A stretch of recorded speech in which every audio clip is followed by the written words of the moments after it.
did you decide you wanted a career in motorsports, and why? Um, my interest in cars was from quite a young age, and it was probably when I was about 17 or 18 that I could see that there was possibly an opportunity to not necessarily make a career in motorsport, because that came a bit later, a little bit later.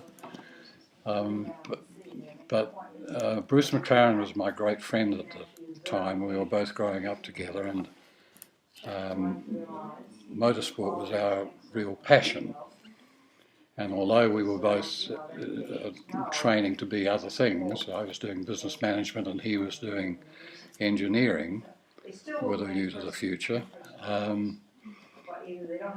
I think once you have a passion for motor racing in your blood, it's very difficult to change, and we just hoped that perhaps an opportunity would arise that would lead us into expanding our interest in motor racing overseas. Thank you. Being in motorsports your first choice of career? No, it wasn't, because I, like most young people, when you're going through your tertiary education, you have ideas of what you will be doing in the future, and I always thought I would be in business in one form or another, or in doing finance or business management, and that was what I anticipated. But as time rapidly went on, I started changing my mind. But I didn't know exactly how I would be able to do what I probably really wanted to do, which was being involved in motorsport overseas. I just hoped it would happen. Oh, cool. Thank you. Has been your greatest influence professionally on your motorsports career, and why? Well, there are two people really. One is that great New Zealander Bruce McLaren, who was my best friend, and we were in the United Kingdom together when the racing team was formed. And the other is the great Australian Jack Brabham, now Sir Jack Brabham, who was a mentor for both Bruce and myself, and who was very largely responsible for us getting an opportunity to go to the United Kingdom as young lads to follow our careers. And he offered me a chance of working with him in a management capacity, and Bruce was starting his racing career, and so Jack Brabham was an absolutely amazing influence on both our careers, and he is still a great friend of mine to this day. In fact, I spoke to him,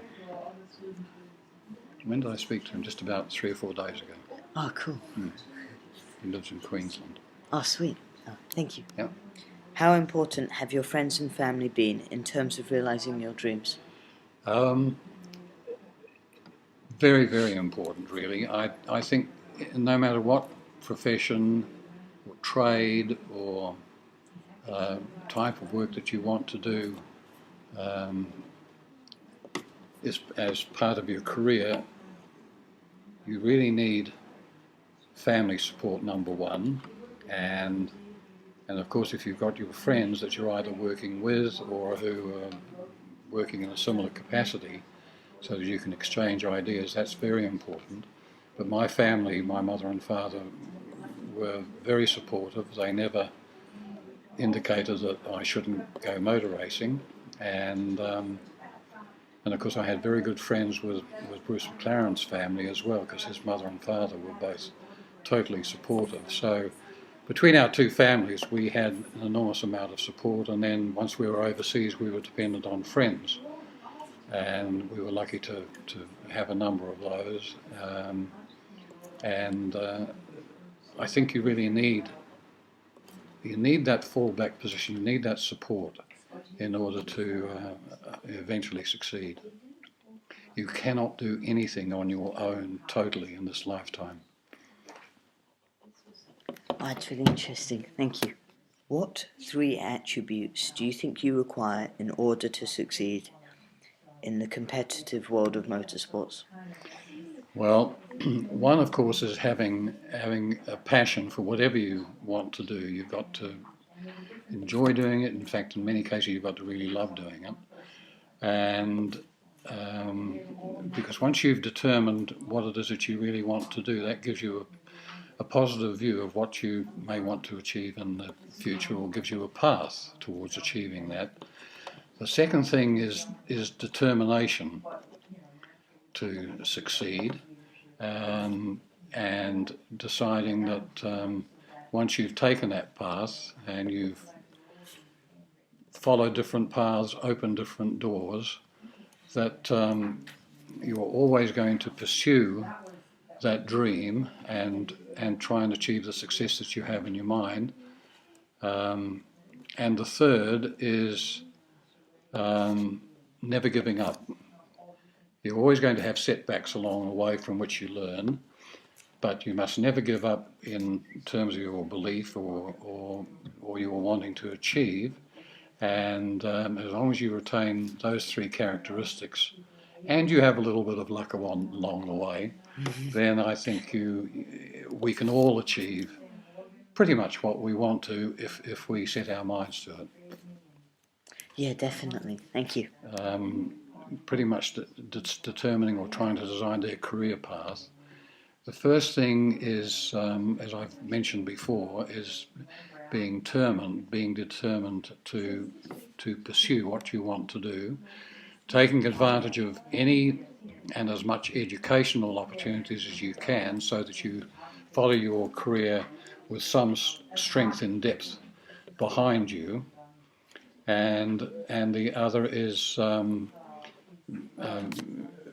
very much deciding that once you've determined the path, and that you're going to follow it, that you're determined to succeed. And in one simple sentence, if you have a dream, live your dream, and you will see success at the end of the rainbow. Oh, great. Thank you. During one's career, of course, you're always going to have several, but reflecting back on the fact that it was our great friend Jack Brabham who gave us the opportunity to go to the United Kingdom and start our careers there, I think a defining moment was after I'd been there a couple of years and I was working with Jack Brabham. He won the World Championship for drivers in 2 successive years, and I think that was very much a defining moment, because it indicated that he had achieved his ultimate goal, and I knew then and he was a very determined individual, a wonderful man. But that proved to me that if you have set your mind on achieving something, it's possible. I knew from then on that, of course, the trick was to follow that same path. Okay, thank you. What was your motivation in writing your book? There was probably more than one.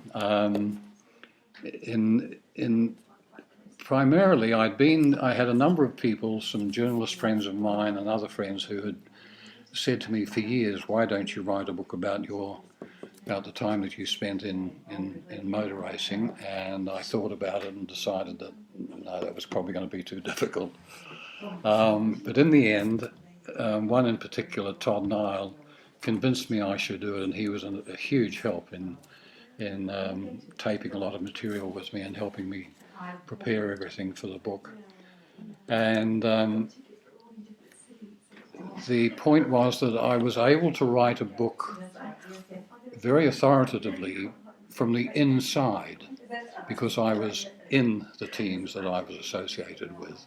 So I could give a very accurate idea of what went on from the inside of motor racing, as opposed to a lot of other books which are written by journalists from the outside, relying on what they've been told or what they've learnt or read about and so on. When they write the books, they're not actually writing it from their heart or from their actual experience. You understand? So there's very distinct difference between the two.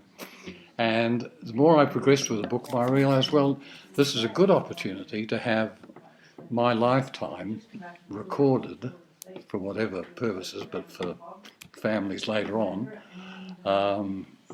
And because once you've got it written down and recorded, then it's part of your own history. Yeah, definitely. And so after I'd completed it, I was very happy I'd done it, even though it was an immense amount of work. And so those were the two real motivations. Oh, great. Thank you. What did an average week of work consist of, and how many hours a week did you do when you were with Bruce McLaren and Jack Brabham in the UK? Well, when we were involved in motor racing over all of the years, motor racing is a sport that never sleeps. Because you can be racing all over the world for most of the year, so you've got a lot of travel involved. But by its very nature, because you're always continuing to try and improve the race cars, there's an immense amount of work that goes on in terms of building the cars, testing them, racing them, going to the race meetings and so on. So it's maybe not literally a 24/7, but it was very much a 7-day operation, and you really worked whatever number of hours it required for you to achieve the completion of a project, the completion of getting a car built, or whatever you needed to do in terms of completing the days of practice and the race at any Grand Prix or other international race that we did. So the hours were very long. It was very hard work for everybody within the teams, not just our team. Every team was the same. So it was hard work, and you had to be very dedicated. Oh, great. Thank you. You have to sacrifice in order for your career to survive. Yes, that's interesting. Obviously, because of the sort of hours that we worked, you certainly sacrificed time away from your family. You weren't able to spend as much time with your friends and family, and for me it was fairly difficult, as it would have been for Bruce and Jack, because our families were over in this part of the world. And also, I think when you're working long hours, as anybody in any profession finds, it reduces the amount of social life and perhaps doing other things that you would like to do, simple things like going to the movies or going out for a meal. You would not have the opportunity to do that quite as often. So I think you're sacrificing some of the other enjoyments of life in order to follow your profession. Well, thank you. Was your team in ensuring the success of your career? In 2 words, very important. The whole essence of a team in motor racing is that and we went to a lot of trouble, you try and build up a group of individuals who all have the same passion, the same interest, the same determination, the same willingness to work, the same desire to succeed. And if you can put a team of people together and where everybody is pulling in the same direction, it makes a huge difference, because the teamwork is absolutely essential in so many sports and in so many professions. But the strength of the team is everybody pulling in the same wheel. What you can't have and must never have is a tug-of-war situation where you've got different factions pulling against each other, because all that does is create major problems and gets in the way of any success. So we were very lucky. We had wonderful people in our teams. Everybody was treated equally, and we all enjoyed the same outcomes, and we all enjoyed when we won championships or when we won Grand Prix, we all enjoyed those successes together. Brilliant, thank you. What is the greatest challenge you have faced, and how did you overcome this?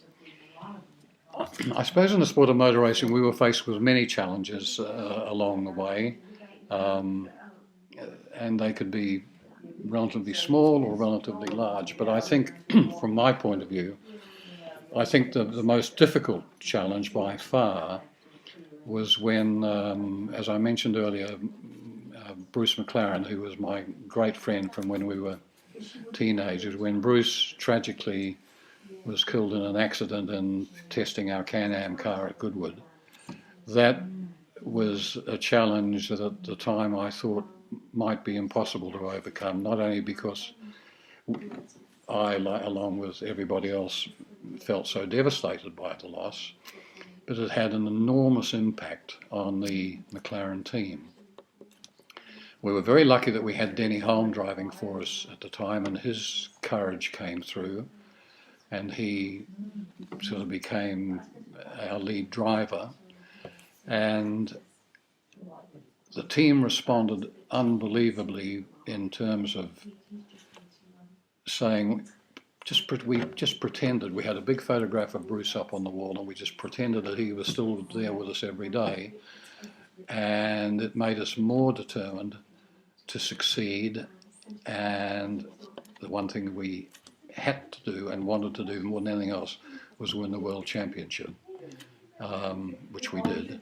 And that was the greatest tribute we could pay to Bruce. Definitely, thanks for sharing. What is the key to success? What is the key to success? One, focusing on what you want to achieve and being very determined. Making sure you identify opportunities and grasp them when you have them. Being prepared to work as long hours and as hard as it takes. And I can sum it up by saying that the only time success comes before work is in a dictionary. Oh, great. Thank you.